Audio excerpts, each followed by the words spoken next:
ኣብ ትሕቲ እግርና ደርቤልና ናይ ማምላኽ ድንግል ማርያም በረከት ረድኤት ናይ ነቢያት ሐዋርያት ጻድቃን ሰማዕታት ጸጋ ኩሉ ምስ ኩላትና ይኹን ኣሜን። ሎም መዓንቲ ከም ፈቓድ ኣምላኽ ከም እግዚኣብሔር ዝሓፈ ኢያሱ ምዕራፍ 1 ዘሎ ቃል ክንርኢና ዝሓፈ ኢያሱ ምዕራፍ 1 ክሳብ መወዳእታ ዘሎ እስካብ 10 ቁፅሪ 8 ዘሎ ቃል ኣሎ ዘሎና ግዜ ተጠቒምና እዚ ሰቢልና እቲ ምዕራፍ ክንርኢና ማለት እዩ። ድሕሪ ሞት ሙሴ እግዚኣብሔር ዘቐጸሎ ኣገልግሎት ኢና ክንርኢ ማለት እዩ። እግዚአብሔር ይግለጸልና። ሙሴ ናይ እግዚአብሔር አገልጋሊ በነፍሱ ተወራሪዱ ንኣምላኹ ዘገልግል ናይ አገልግሎቱ ዘመን ዝተመስከረሉ እግዚአብሔር ኣብቲ መከራ ዘመን ብመከራን ብጭንቅን ዝተተሓዘ ህዝቢ ካብ መከራን ካብ ዋይታን ንኸውፅእ እግዚአብሔር ዝፀውዖ ነቢይ እግዚአብሔር ዘለዓሎ ነቢይ እዩ። እግዚአብሔር እስራኤላውያን ኣብ መከራ ኣብ ስደት ኣብ ባርነት ኣብ ዝነበሩሉ እዋን እግዚአብሔር መራሒ ንክኾኖም ንሙሴ ኣልዓሎ። እግዚአብሔር ካብ መከራ ንህዝብና ከውፅእ ዝኽእል መራሒ ንሱ እዩ እሞ እግዚአብሔር ሓራ ዘውፅእ ነቢይ ሓራ ዘውፅእ መራሒ ይልኣኸልና። ብዘመን ኩሉ ዓለም ተጨኒቃ ዓለም መከራ ወዲቃ በገዛእ ርእሳ ስሒባ ዘምፅኣቶ መከራ ሓዊ ነዲዱ ባርዕ ተላዒሉ ከቃፅሎ ከሎ ዓለም ንርእያ።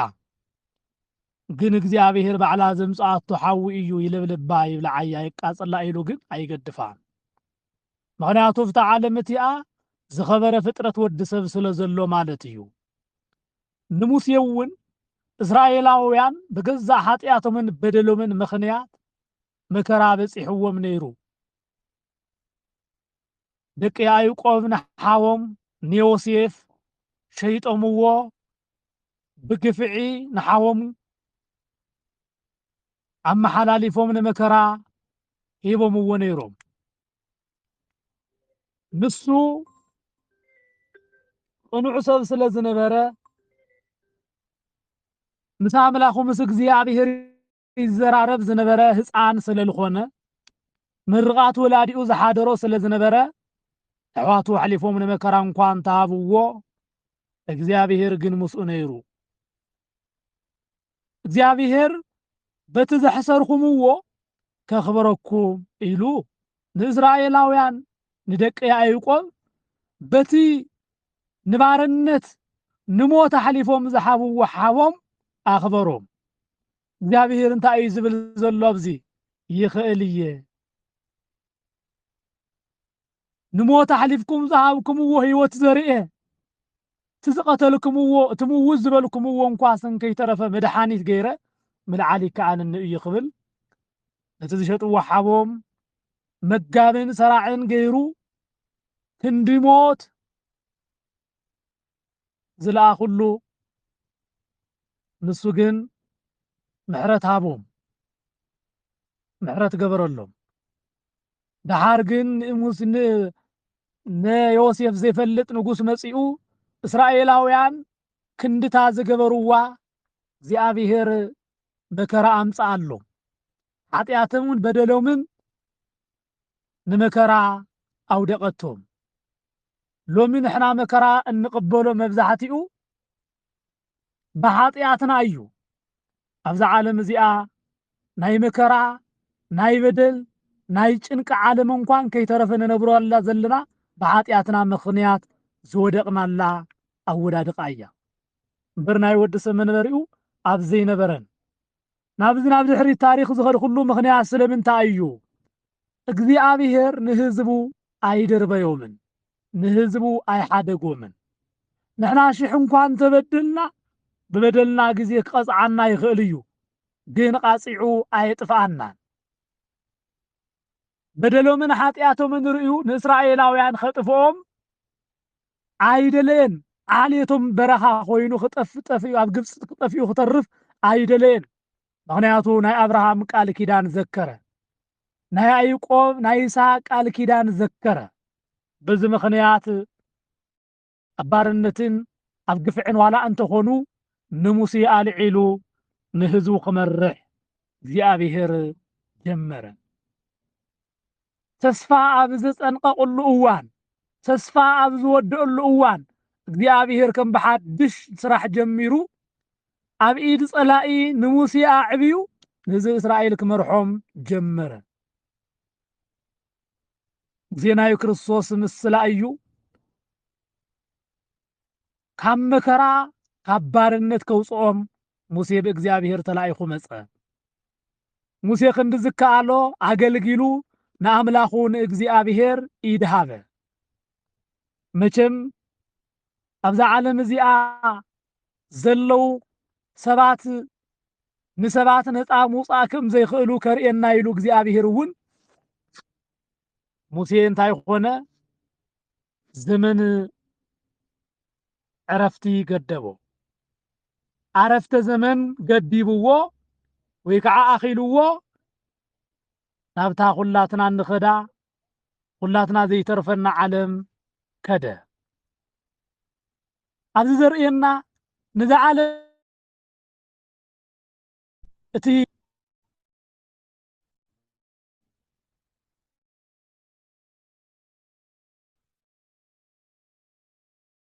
ካብ ክርስቶስ ካብ ኣምላኽ ካብ እግዚአብሔር ዝመጽእ ክርስቶስ ዝተባሃለ ናይ ባህሪ ወዲ ዝኾነ ክርስቶስ ዘይኮይኑ ዓለም ሓራ ከውፃእ ከም ዘይኽእል ከርእየና እዩ ብኻሊእ መንገዲ ከዓ ኣገልግሎት እቲ ሓደ ነቲ ሓደ ከም ቅብብል በትሪ ምዃና ከርእየና እዩ ስለዚ ሙሴ ዓሪፉ ኢያሱ ተተኪኡ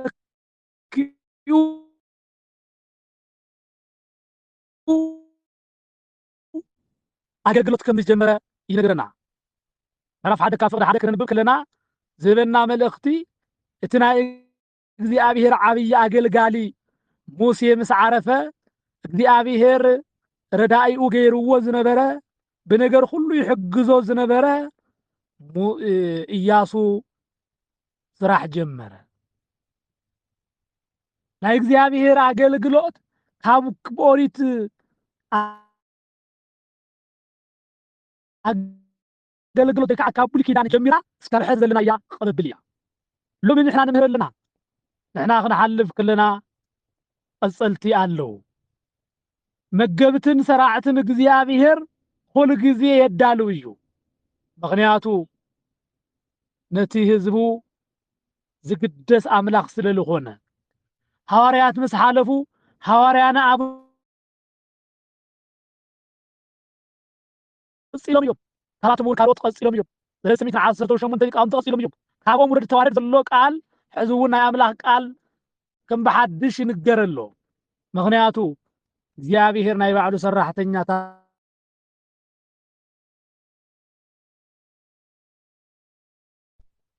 ኣብዚ ናይ ሙሴ ኣብዚ ናይ ኢያሱ መጽሓፍ ዝነግረና እውን ናይ እግዚአብሔር አገልጋሊ ብነገር ሁሉ ዝተኣመነ አገልግሎቱ ኣብ ቅድሚ እግዚአብሔር ዝተመስከረሉ ቅድሚቶም ዝሕልዎም ኣባጊዕ ክመውት ፈቃደኛ ዝኾነ ሙሴ ምስ ዓረፈ ኢያሱ ተተኪኡ ንህዝቢ እስራኤል ክመርሖም ጀመረ ሙሴ ባሕሪ ኤርትራ ከፊሉ ሕሊፉ ነይሩ ሩባ ዮርዳኖስ ግን ኣይተሳገሩን ነይሮም ናይ ሩባ ዮርዳኖስ ናይ ምስጋር ሓላፍነት ዝተዋሃቦ ኢያሱ ስለ ዝኾነ ኣብዚ ሙሴ ዘርእየና ብሉይ ኪዳን ዝውክል እዩ ሙሴ ህዝቡ ካብ ግብፂ ዋላ እንተውፅአ ነገር ግን ከነአን ናብ ዝተባሃለ ስፍራ መዓርን ጸባን ናብ ዝፈልቀላ ስፍራ ግን ከብፅሕ ኣይከኣለን ንሳ እውን ናይ ምድሪ ርስቲ ምስላ ዝኾነት እያ ኢያሱ ግን ህዝቡ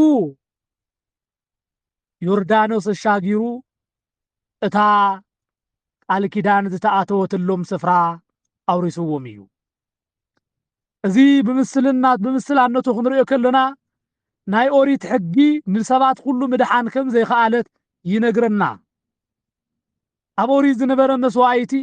ኣብ ኦሪት ዝነበረ ኣገልግሎት ኩሉ ከንቱ ከም ዝኾነ ይመላኽተና። እቲ ሓቀኛ ኢየሱስ ክርስቶስ እቲ ወዲ ድንግል ማርያም ክመጽእ ከሎ ግን ካብ ኃጢአት ነፃ ከም ዘውፅአና ሁሉ ኢያሱ ከዓ ብኢየሱስ ክርስቶስ ተመሲሉ ኢየሱስ መድኃኒት ከም ዝኾነ ኢየሱስ እውን መድኃኒት እዩ። ስለዚ ንህዝቡ ካብ ኃጢአት ኣውፂኡ ናብ ምድረ ርስቲ ናብ ገነት ከም ዝኣተወ ክርስቶስ ኢያሱ ከዓ ናብታ ምስላ ዝኾነት ናብ ከነዓን እትይዎም ኣሎ። ስለዚ ኢያሱን ኢየሱስን ዝብል ስም ብዕብራይስጢ ሓደ ዓይነት ትርጉም ኣለዎ። ሓደ ዓይነት ትርጉም ኣለዎ። እግዚአብሔር ንኢያሱ እንታይ ኢልዎ ነይሩ? አይዞኻ በርትዕ ኢልዎ። ምክንያቱ ሰለስተ ጊዜ ደጋጊሙ አይዞኻ በርትዕ ጽናዕ ኢኻ አይጆኻ በርትዕ ጽናዕ ኢኻ እንዳበለ ደጋጊሙ ነገሮ። ምክንያቱ ናይ ሙሴ ሕጊ ናይ እግዚአብሔር ቃል ክዝንግዕ ከም ዘይብሉ ከመቡኡ ከም መምህሩ ከም መራሒኡ ሙሴ ቃል አምላኽ ከይዘንግዐ ንጸጋምን የማንን ከይበለ ንቃሉ ክግዛእ ከም ዘለዎ ተናገሩ። ሙሴ አገልጋልዬ ንህዝቡ ይኸፍሎ ዝነበረ ዋጋ ትፈልጦ ኢኻ። ንስኻ እውን ናይ እግዚአብሔር ሕጊ ናይ እግዚአብሔር ቃል ከይዘንጋዕኻ ጸጋምን የማንን ከይበልኻ አገልግል ኢልዎ። ምክንያቱ ሓደ አገልጋሊ መንፈሳዊ አገልግሎቱ ዝተሳኽዐ ንክኸውን ቅዱሳት መጻሕፍቲ ከንብብ ይግብኦ እዩ። ቅዱሳት መጻሕፍቲ ክመሃር ይግብኦ እዩ። ከንብብ ይግብኦ እዩ። ተዘይኮይኑ ግን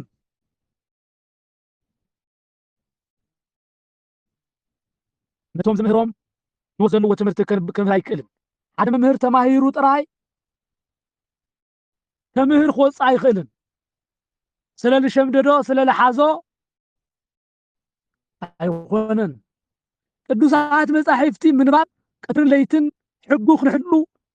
ሕጉ ክንነብር ይሕግዘና እዩ። ስለዚ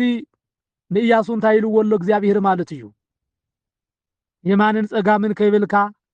ቃል ይሓልው ኢልዎ። አይ ቤተ ክርስቲያን አገልገልቲ መንፈሳዊ መራሕቲ ክኾኑ ከለው መንፈሳዊ መራሕቲ ክንኾን ከለና ናይ ክርስቶስ አመንቲ ክንኾን ከለና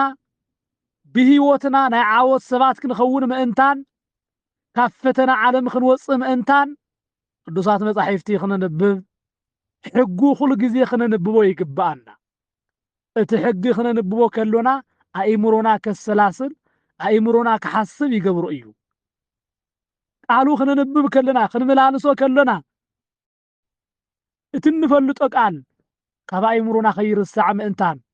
ንአእምሮና ቃሉ ገዚኡ ብሕጉ ክንጸንዕ ብሕጉ ክንመላለስ ስለልገብረና ሙሴ ንኢያሱ ሂብዎ ኢያሱ መጻሕፍቲ እንዳገላበጠ ቃል አምላኽ ይሕልው ከም ዝነበረ ንሕና እውን ስና ህይወትና ናይ ዓወት ሰባት ክንኾን ምእንታን እስካዕ መጨረሻ ብመንፈሳዊ ዓወት ኣብ እግዚአብሔር ቅድሚ ክንግለጽ ምእንታን ቃሉ በአጽንኦት ክንንብብ ቃሉ በአጽንኦት ክንመላለስ ይግባአና። ኢያሱ ህዝቡ ዮርዳኖስ መሰሳገረ ኢያሱ ዮርዳኖስ ቅድሚ ምሽጋሩ ስንቅ ከዳሉ አዚዝዎ ነይሩ ንህዝቡ። ምክንያቱ እታ ዝተባሃለቶም ምድሪ እስካዕ ዝወርሱ እንታይ ግበሩ ኢልዎም ነይሩ? ተዳለው ኢኹም ስንቅ ኣዳልው ኢኹም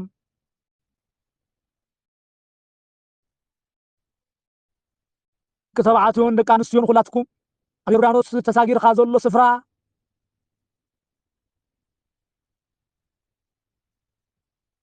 ኩሎም ክዳለው ከም ዝግብኦም ተናጊሩ ናይ ሮቤል ናይ ጋድ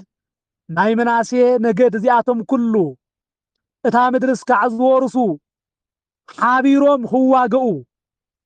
ሙሴ ኢያሱ አዘዞም። ህዝቡ ንኢያሱን እሺ በልዎ ንሙሴ ሰምዕዎ ከም ዝነበሩ ሁሉ ንኢያሱ እውን እንታይ ይገበርዎ እዩ ዝብለና ሰምዕዎ። ሙሴ እናገሮም ዝነበረ ቃል ሁሉ ብምስማዕ ባሕሪ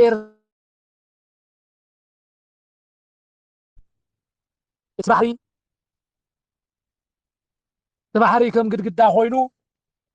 ከሳግሮም ክኽእል ከሎ ተኣዚዙ ነቶም ፈርዖናውያን ግን ነቶም ግብፃውያን ግን አስጢምዎም አሎ።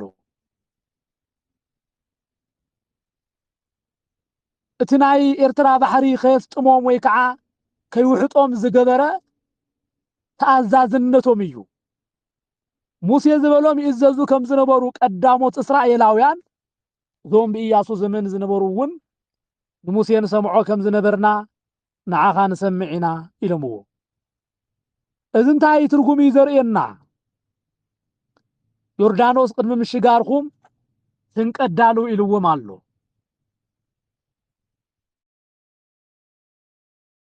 ናብ ዮርዳኖስ ንምስጋር ናብታ ምድሪ ርስቲ ንምስጋር ዓብይ ሓደጋ ኣብ ቅድሚኦም አሎ። ስለዚ ናይ ሮቤልን ናይ ጋድን ናይ መናሴን ነገድ ሕብረት ሃልይዎም ብሕብረት ኮይኖም ነታ ኣብ ቅድሚኦም ዘሎ ጸላኢ ክቃለስዎ ኢያሱ አዘዞም። ኣብ ኦሪት ዘመን ሎሚ እውን ኢየሱስ ክርስቶስ አምላኽና ምድረ ርስቲ ዝተባሃለት ገነት መንግስተ ሰማያት እስካዕ እናኣቱ ጠንኪርና ክንቃለስ ይነግረና አሎ። ጠንኪርና ክንጋደል ይነግረና አሎ። ስንቅና ክነዳልይ እውን ይእዝዘና አሎ። ንኢያሱ እስራኤላውያን እሺ ኢሎም ከም ዝሰምዕዎ ሎሚ ንሕና እውን ንእግዚአብሔር አምላኽና ክንሰምዖ ይግባአና። ኢያሱ ንምድራዊ ኩናት ተዘጋጀው ከም ዝበሎም ሁሉ ንሕና ከዓ ባእስና ምስ ሰብ ኩናት ልዕልኻ ምስ ሰብኣዊ ምስ አዳማዊ ፍጥረት እንገጥሞ ቅልስ ከይኾነስ ምስቲ ጸላኢና ዲያብሎስ ምስቲ መንፈስ ረቂቕ ዝኾነ እንዋግኦ ቅልስ ከም ዘሎና ነጊሩና አሎ። ከምዚ ክብል ኣብ ዓለም እንከለኹም መከራ ኣለኩም ተጋድሎ ኣለኩም ቅልስ ኣለኩም ኢሉና። ቅዱስ ጳውሎስ እውን ክነግረና ከሎ ተጋድሎና ቅልስና ምስ ምድራዊ ሓይሊ ይኮነን ምስ አጋንንት እዩ ምስ ናይ ብርሃን ምስ ናይ ጸልመት መናፍስት ርኩሳት እዩ ኢሉ ተናጊሩና። ኢያሱ ጠንኪሮም ብምዋግኦም እስካዕቲ መከራ ዝሓልፉ ስንቃት ዳልዮም ከም ዝተቃለሱ ሁሉ ኣነ ንስኻትኩም እውን እዛ ዓለም እዚኣ ናይ መከራ ናይ ጭንቅ ዘመን እስካዕ እንሰግራ ኣብ ምድሪ ኮይንና እንገብሮ ስንቂ ጾም ጸሎት ምስጋና እዚኣቶም እዮም ስንቅና። መቃልስትና ከዓ ሰይጣን ዲያብሎስ እዩ። ነቲ ጸላኢና ዲያብሎስ ብመንፈሳዊ ትረት ተዋጊእናን ተቃሊስናን ክንስዕሮ ይግባአና። እዚ ቅልስ ክብለኩም ከለኹ ዝግድል ክብለኩም ከለኹ ከምዚ ኣብ ዓለም ዘሎ ደንበረይ ገፋእኻ መንገደይ ኣስፋሕፀበለይ ሕርሻይ ወሰድካዮ እኽለይ በላዕካዮ ብዝብል ኣይኮነን። ነዚ ክመርሑ ዝኽእሉ ኣብ ዓለም ብቑዓትን እኹላትን ኣለዉ። ንዓና እዚ ኣይምልኸተና። ግዳዝ ዝምልኸተና ጉዳይ ስለ መንግስተ ሰማያት እዩ። መንግስተ ሰማያት ብምድራዊ ርስቲ ገይሩ ይመስላ ኣሎ።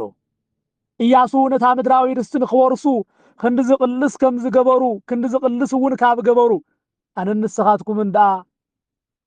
ምስ ረኸብካ ምስኣን ዘይብላ ምስኣተውኻ መጻእ ዘይብላ ንመንግስቲ ሰማያት ከመይ ጌርና ዘይንቃለስ ዝብል ዘረድኣና ኣብ ቤተ ክርስቲያን ውሽጢ ኣብ ሃይማኖት ሓደ ክንኾን ከለና ጋድን መናስየን ሮቤልን እዞም ዓሌት እዚኣቶም ሓደ ከም ዝኾኑ ብያዕቆብ ኣቦኦም ሓደ እዩ ኣቦና ኢሎም በቦኦም ሓደ ከም ዝኾኑ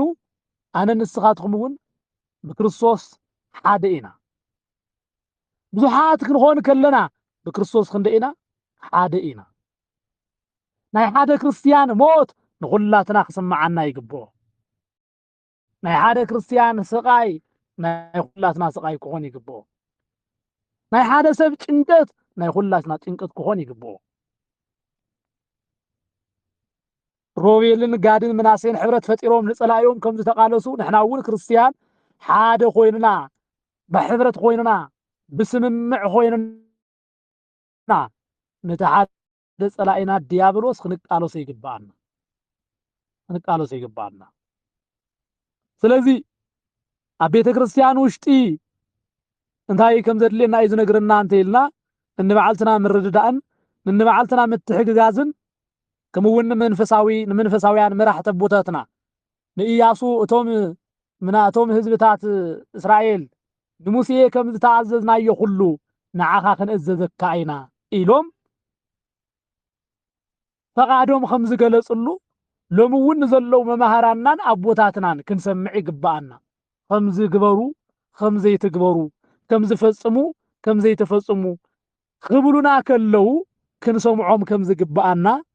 እዚ ናይ መጽሓፍ ቅዱስ ቃል ይነግረና ቅዱሳን ኣቦታትና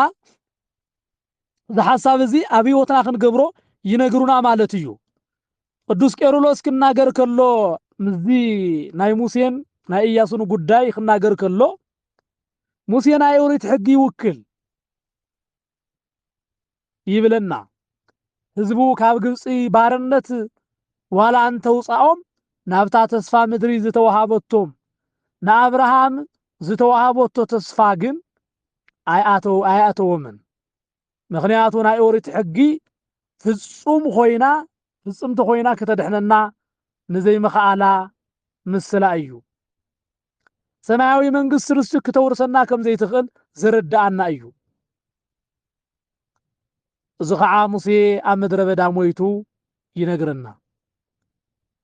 ኢያሱ ግን ነታ እግዚአብሔር ቃል ኪዳን ዝኣተወሎም ስፍራ ክወርሱ ገበሮ ሙሴ ምስ ሞተ ካብኡ ንድሓር ኢያሱን ህዝቡ መሪሑ ዮርዳኖስ ኣሳገሮም ኢያሱን ኢየሱስን ዓንቶ ከም ዝበልናዮ ብዕብራይስጥ ቋንቋ ሓደ ዓይነት ትርጉም ዘለዎ እዩ እሞ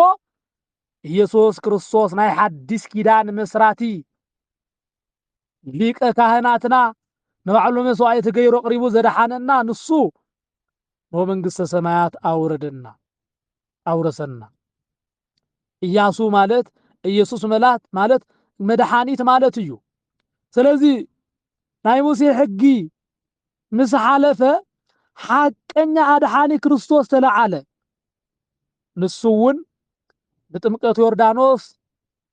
ኣሻጊሩ ናብ መንግስተ ሰማያት ናብ ከነአን ከም ዝኣተወና ሁሉ ናይ ኢያሱ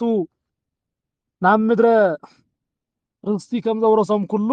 ኢየሱስ ክርስቶስ ከዓ ናብታ ኣማናዊት መንግስቲ ኣተወና ኢሉ ይነግረና መዓልትን ለይትን ሕጊ ንክሕሉ ንሙሴ ኣዚዝዎ ነይሩ ንኢያሱ እውን ኣዚዝዎ ነይሩ ናይ ነፍሲ ስንቂ ክንሕዝ ከም ዝግባአና ኢያሱ ናይ ምድራዊ ስንቂ ክሕዙ ኣዚዝዎም ነይሩ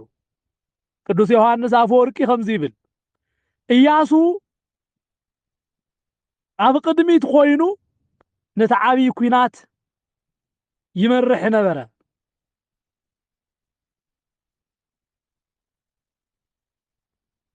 እግዚአብሔር ዝህቦ ቃል እንዳሓለወ ነበረ እዚ ዘርእየና ንሓደ ኣማኒ እቲ ዓብይ መሳሪሑ ክኾን ዝግባእ ናይ እግዚአብሔር ቃል ምዃኑ እዩ ኢያሱ ናይቲ ኩናት መራሒ ኮይኑ ኣብ ቅድሚት ይስለፍ ነይሩ ኣብቲ ዝነበሮ ናይ ኩናት ኣመራርሓ ካብ እግዚአብሔር ቃል የድምጽ ነይሩ እግዚአብሔር ዝእዝዞ ምርሒት እግዚአብሔር ዝነግሮ ቃል ንምስማዕ እንታይ ነይሩ ዝተዳለወ ነይሩ ስለዚህ ንሕና እውን ክርስትና ህይወትና በኸመይ ኢና ንመርሖ እንተኢልና እግዚአብሔር ኣምላኽ ፍጹም ተኣዘዝቲ ብምዃን ሕጉን ትእዛዙን ብምኽባር ኢና ንኣምላኽ እግዚአብሔር ክነኽብሮ ዝግባአና ሙሴ ኢያሱ ኣብ ዘመኖም ኩሉ ንእግዚአብሔር ቀዳሚ ብምግባር ንእግዚአብሔር መራሒ ብምግባር ይኽተሉ ከም ዝነበሩ ንሕና እውን ብዘመንና እግዚአብሔር መስራሒ ህይወትና እግዚአብሔር መድሓኒ ህይወትና ምዃኑ ርኢና ንዕኡ ክንኽተል ከም ዝግባአና ኖትና ገይሩና ኣሎ ማለት እዩ ኣጆኻ ጽናዕ በርትዕ እንዳበሎ ንቅዱስ ኢያሱ ከም ዝመርሖ እግዚአብሔር ንዓና እውን ብዘመንና ብኣነባብራና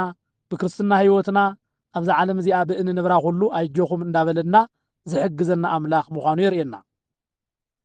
ናይ መንፈሳዊ ውግ ወይ ከዓ ናይ መንፈሳዊ ቅልስ ጥንካረ እንታይ ከም ዝኾነ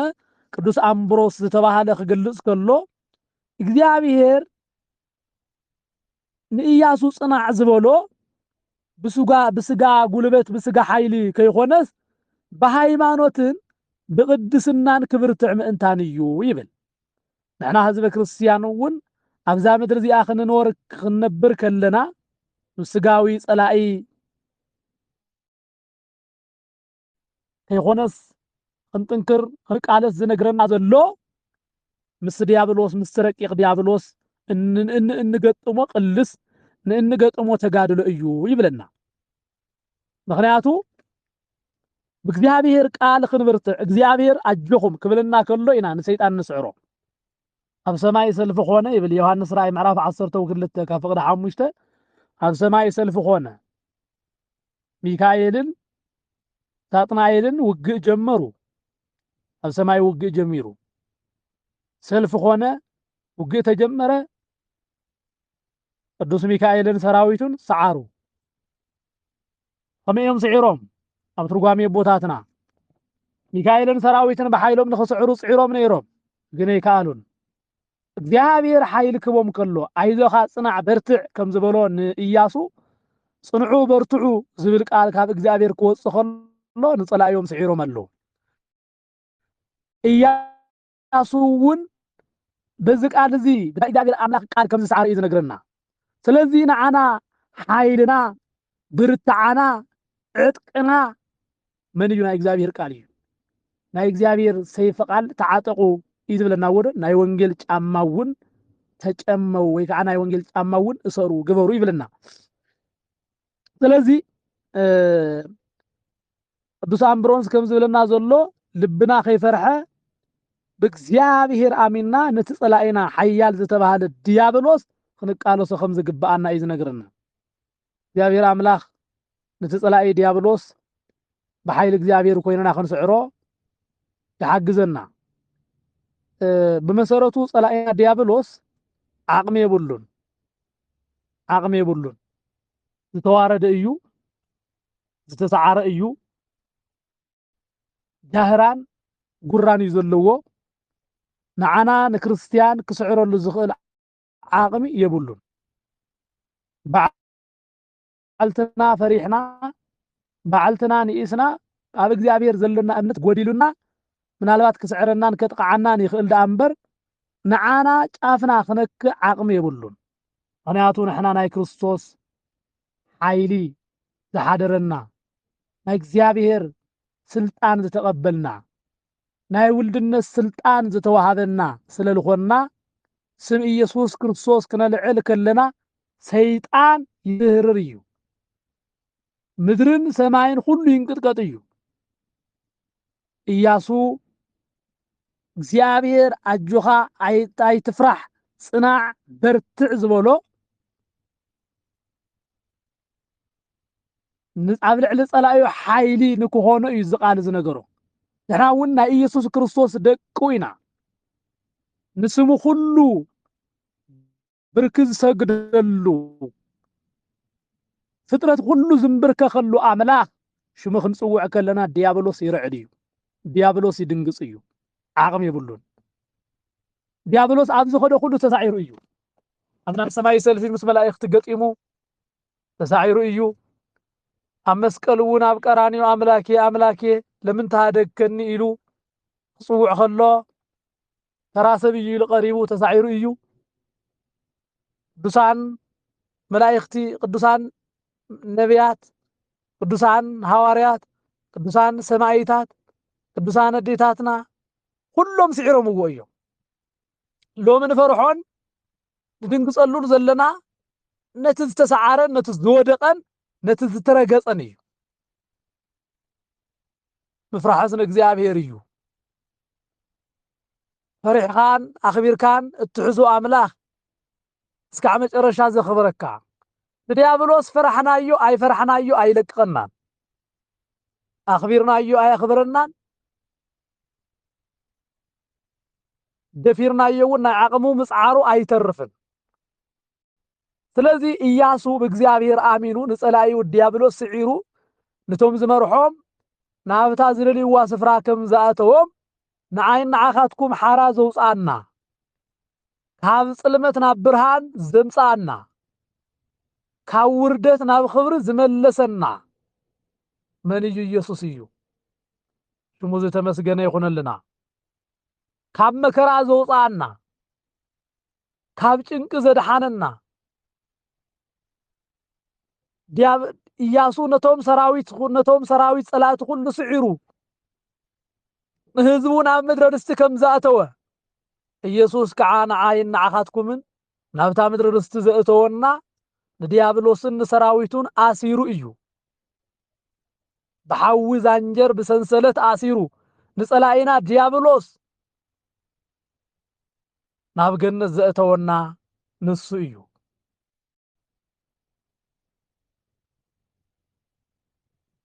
ናብታ ዘይተሓልፍ መንግስቲ ርስቲ ንከእተወና ሓይሊ ክኾንና ናይ ኢያሱ ወተሃደራት ዝኣዘዞም ኩሉ ዝበሎም ኩሉ ብምስማዖም ንጸላኢ ከሽንፉ ክስዕሩ ከም ዝኽኣሉ ሎሚ እውን ንኢየሱስ ክርስቶስ ዝተኣዘዝና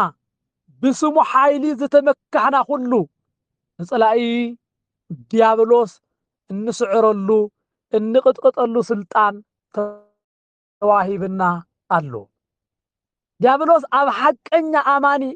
ደው ክብል ኣይኽእልን ፍጹም እምነት ኣብ ዘላቶ ሰብ ምንም ናይ ምግባር ዓቕሚ የብሉን እምነትና ስለልጎደለ ሃይማኖትና ስለልወሓደ ጥርጥር ዘለዎ እምነት ስለዘሎና ደኣ እምበር ብትክክል ብኢየሱስ ክርስቶስ ኣብ ዝኣመነ ሰብ ዲያብሎስ ዓቕሚ የብሉን ስልጣን የብሉን አንደበቱ ዕፁው እዩ ምክንያቱ እዚ ስም እዚ ንዲያብሎስ የሸብሮ እዩ ንዓና ናይ መድሓንና ስም ንዓና ብርሃንና ንዓና መድሓኒትና ንዓና ምግብና ከም ዝኾን ኩሉ ንዲያብሎስ ከዓ እዚ ሽም እዚ የንቀጥቅጦ እዩ የፍርሖ እዩ እዚ ሽም እዚ ከይንፅውዖ እውን ከይተረፈ ኣፍና ይዓፅዎ እዩ ዘይበሃል ኢልና እዚ ስም እዚ ክንሓልፎ እዚ ስም እዚ ክንሰግሮ ይገብረና እዩ ብሓደን ብኻሊእ መንገድን ቅድሚ 20 ዓመትን ቅድሚ 30 ዓመትን ኣከባቢ ኢየሱስ ኢልኻ ምጽዋዕ ሓደገኛ ጥቅዓት ሓደገኛ መከራ እትረኽበሉ ግዜ ኮይኑ ነይሩ ኣብ ዝተወሰነ ግዜ ጀሚሮምዎ ኣብ ዝተወሰነ ግዜ ናይ በዓልቶም ብምግባር እዚ ስም ዝጸውዐ ኩሉ መናፍቅ እዩ ናብ ዝብል ሽም ተወሲዱ ነይሩ ዝኾነ ግዜ እዚ መን እዩ ከምኡ ኢልዎ ተተባሂሉ ቶም ሊቃውንት ኣይኮኑን ቶም መማህራን እውን ኣይኮኑን ባዕሉ ህዝቢ ባዕሉ ትሰብ ድንገት ቦጊሎም ናይ ሉተራውያን ሐሳብ ከራምዱ ዝጀመሩ እዚ ስም እዚ ናይ ባዕልትና እዮም ኦርቶዶክሳዊት ፈልጦን ክብሉ ጀሚሮ ገና ኣብ ቤተልሔም ከሎ ጀሚራ ኣብ ቤተልሔም ክውለድ ከሎ ጀሚራ ገና ብገብርኤል ብስራት ክንገር ከሎ ጀሚራ እትሰብኾ ሃይማኖትና እትናገሮ ሽም ንዓኻ ሓድሽ እዩ እዚ ሽም እዚ ንዓኻ ይምልኸተክን ተባሂላ ኣብ ልዕሊ ኣመንታ ኣብ ልዕሊ ድኹማትን ንእሽተን ቃል ኣምላኽ ዘይተማሃሩ ካብ ውሉድ ወለዶ ክመሓላለፍ ዝመፀ እምነት ሒዞም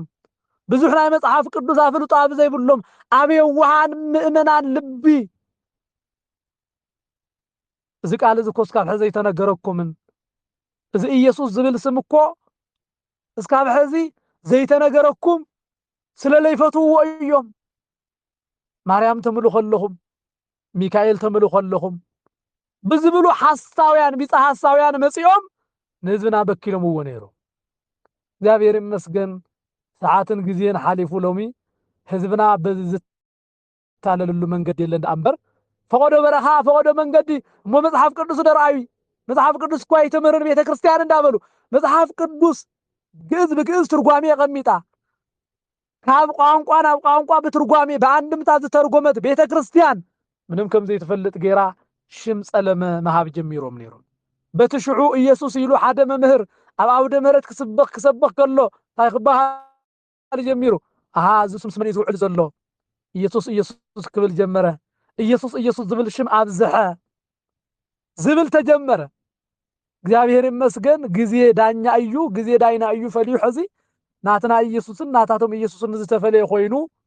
ኖ ተገሊጹ ተራእዩ ኣምበር እትናትና ኢየሱስ እትወድ ማርያም ኢየሱስ እትፈራዲ ኢየሱስ እትሐቀኛ አምላኽ ኢየሱስ ተመድኃኒት ኢየሱስ ዘይግባእ ትርጉም ብስሙ መጺኦም ናይ ባዕልቶም ሐሰተኛ ኢየሱስ ሒዞም መጺኦም ከደናግሩና ጀሚሮም ነይሮም እግዚአብሔር ካብ ዝምድንጋር ይውፃና ወብዙሕ ምድንጋር ኣሎ ግን ተመሳሲሉ ዝመጽእ ዘደናግር ሐሳብ ግን ሓደገኛ እዩ ምክንያቱ እትናትና ዝኾነ ነገር ሒዞም ስለልመጹ ማለት እዩ ኣለው ክዳውንትና ተኸዲኖም መስቀል ልብሰ ተክህኖ ተለቢሶም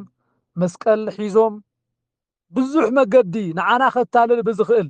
ልብና ከራሕርሕን ከታልልን ብዝኽእል መንገዲ እኮ ይመጹ ኣለው እዚ ናይ ዲያብሎስ እዩ ዲያብሎስ ንርእሱ ናይ ብርሃን መልአኽ እስካዕ ዝመስል ለዊጡ ከም ዝመጽእ ቅዱስ ጳውሎስ ነጊሩና እዩ እዚ ምንም ዘደንቕ ኣይኮነን ናይ ምድሪ ክዳን መስቀል ግዕዝ እንዳተናገርካ ቅኔ እንዳተቐነኻ ቅኔ እንዳዘረፍካ ዜማ አቋቋም እንዳዜምካ ወረብ እንዳወረብካ መምጻእ ዝቐሊል ነገር እዩ ገና ባዕልቶም ኢየሱስ ኢና ኣነ ኢየሱስ እየ ኣነ ወዲ ማርያም እየ ኢሎም ክመጹ ኢየሱስ ኣብዛ ኣሎ ኢሎም ገና እኮ ናይ መርድእ ቃል ክናገሩ እዮም ዝኹሉ ዘምጻኽዎ እንታይ እዩ ደቂ ያዕቆብ ንኢያሱ ተኣዚዞም ምድረ ርስቲ ከም ዝወረሱ ኣብ ቅድሚኦም ንዝነበረ ጸላኢ ንኽዋግኡ ንኽቃለሱ ተደራጀው መሳርሒኹም ተሓንገጡ ተባሂሎም ንጸላኢዮም ከም ዝሰዓሩ ሎማ ኣብ ቅድሚና ዘሎ ጸላኢና ዲያብሎስ ምድረ ርስቲ ገነት ከይንወርስ ዝከላኸለና ነዛ ዓለም እዚኣ ብዝግባእ ሓሊፍና ጽድቂ እግዚአብሔር ከይንወርስ ዝከላኸለና ዘሎ ጸላኢ ዲያብሎስ ስዒርና ናብታ መንግስቲ ንኽንኣቱ ሎሚ እግዚአብሔር እሺ ክንብሎ ይግባአና ንሕጉ ክንእዘዝ ይግባአና ንህዝቢ ኩሉ ስንቅኻትኩም ኣዳሊኹም ሓዙ ተባሂሎም ነይሮም እቶም ህዝቢ እውን ናብታ ስፍራ እስካዕ ዝበጽሑ ሩባ ዮርዳኖስ እስካዕ ዝሰግሩ ስንቅ ኣዳልዮም ከም ዝተጓዓዙ ንሕና እውን ቤተ ክርስቲያንን መምህራንን ዝብሉና ዘለው ኢየሱስ ኣምላኽና እውን ዝእዝዘና ዘሎ ኣብዛ ምድሪ እዚኣ ስንቂ ክኾነኩም ዝኽእል ንጽድቂ ከብቅዓኩም ዝኽእል ንመንግስተ ሰማያት ከውርሰኩም ዝኽእል ተግባር ተግብሩ ይብለና ኣሎ ኢያሱ ንእስራኤላውያን ትእዛዝ ኣዚዝዎም ትእዛዙ ብዝግባእ ተዋጽኦም ምድሪ ርስቲ ግዚያዊ ስፍራ ከም ዝወረሱ ኣነ ንስኻትኩም ከዓ እታ ዘለኣለማዊትን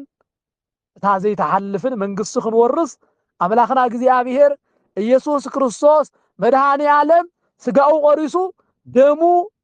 ቀዲሑ ስጋ ይብልዑ ደመይ ስተዩ ሕገይ ሓልው ትእዛዘይ ኣኽብሩ ይብለና ኣሎ ሎሚ እዚ ትእዛዙን ሕጉን ዘኽበረ መንግስተ ሰማያት ናቱ እያ መንግስተ ሰማያት ናትና ንኽትኾን ያዕቆባውያን ወይ ከዓ ደቂ ያዕቆብ እስራኤላውያን ንኢያሱ ተኣዚዞም ምድረ ርስቲ ከም ዝወረሱ ሁሉ ሎሚ ንሕና ናይ ኢየሱስ ክርስቶስ ቃል ሰሚዕና ስጋኡን ደሙን በሊዕናን ሰቲናን ዘይተሓልፍ መንግስተ ሰማያት ክንወርስ ክንዳለው ይግባአና ክብለኩም ደሊ ኣምላከ ቅዱሳን እግዚአብሔር ኣብ ልዕሊ መምህራን ኣብ ልዕሊ ሙሴ ኣብ ልዕሊ ኢያሱ ሓዲሩ ቃሉ ንህዝቡ የፈስስ ከም ዝነበረ ሎሚ እውን ኣብ ልዕሊ መምህራን ሓዲሩ ቃሉ እንዳፍሰሰ እቲ ቃል እንናገሮ ንህዝቢ ዝልውጥ ናብ ኣማናዊ ህይወት ዘምጽእ ምድረ ርስተ እግዚአብሔር ምድረ መንግስተ ሰማያት እታ ናይ እግዚአብሔር መንግስቲ እንወርሰላ ዓድል ከውህበና ዝኽእል ክኾን ቃሉ ፈቃዲ ይኹነልና እታ ንደኸማ ዘለና ንእሽተን ድኻም ትርጉም ዘለዋ ኮይና ፍረ እተፍሪ ኮይና ናብ መሬት ክትወርድ ናብ ህዝቢ ክትዓልብ እግዚአብሔር ይርዳአና ይሓግዘና ድኻምና ሁሉ ድኻም ቅዱሳን ዝተቀበለ ድኻምና ይቀበለልና መቸም ከም ስጋ ሐሳብ እንሰምዕውን ይደክም እዩ ዝናገር ጥራይ ይኾነን ዝደክም እቲ ብመዓልቱ ደኸመኒ ከይበለ ቃል ኣምላኽ ዝመሃር ዘሎ ካብቲ ዝምህር ንላዕሊ ዕድለኛ እዩ ካብቲ ዝምህር ንላዕሊ እውን እሙን እዩ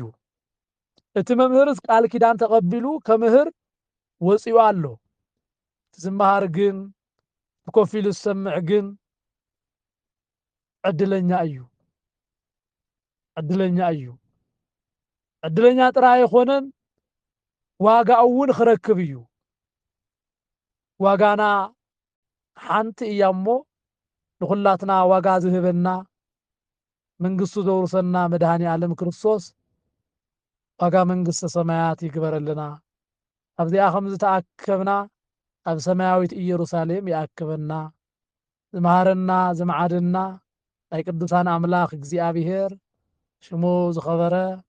ዝተመስገነ ይኹነልና ወስብሐት ለእግዚአብሔር ወለወላዲቱ ድንግል ወለመስቀሉ ክቡር አሜን። ተሓን ሕደሩ